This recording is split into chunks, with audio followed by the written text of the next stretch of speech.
While the ongoing West Asia conflict is continuing to disrupt global aviation at large, with India's flight operations to the region taking a massive hit, over 10,000 flights have been cancelled since the crisis began, as airspace restrictions and even safety concerns force airlines to scale back services dramatically.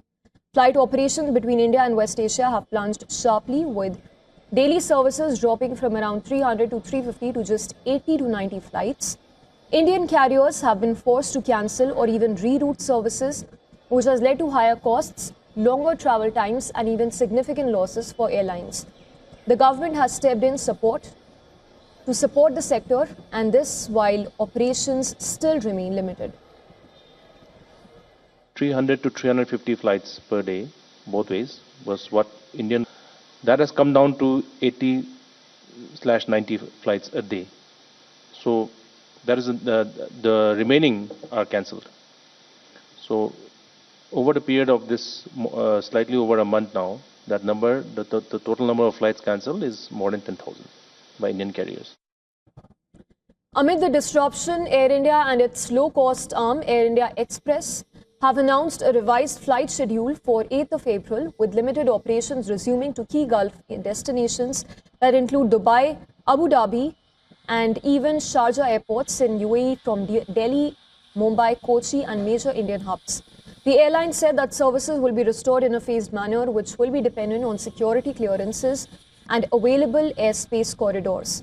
Priority is being given to essential travel and stranded passengers as airlines work closely with authorities to ensure safe operations. In fact, passengers are being advised to check flight status regularly, as last-minute changes remain likely due to the fluid situation at present.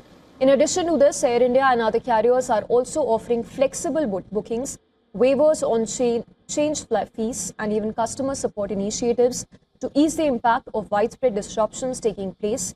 Even as some routes see partial resumption, uncertainty continues to cloud travel plans, with airlines and passengers bracing for prolonged disruptions as the skies over West Asia remain turbulent at this stage. Getting us more details on this is our principal correspondent, Disha Yadav, who sent us this report from Mumbai.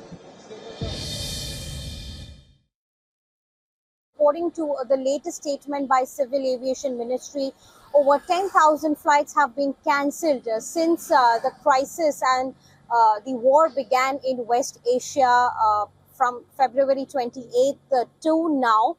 Many Indian carriers that used to operate around 300 to 350 flights to and fro from Indian states to West Asia have sharply dropped to only 80 to 90 a day, in a way mentioning that what kind of impact it has had on the air travel, and it is the passengers who are facing the brunt of it. At the end of the day, Air India as well today has announced a revised schedule that partially they have resumed flights from key Indian cities like Mumbai and Delhi to the Gulf regions like Dubai and Abu Dhabi. But again, passengers have been advised to check the flight status before leaving for the airport.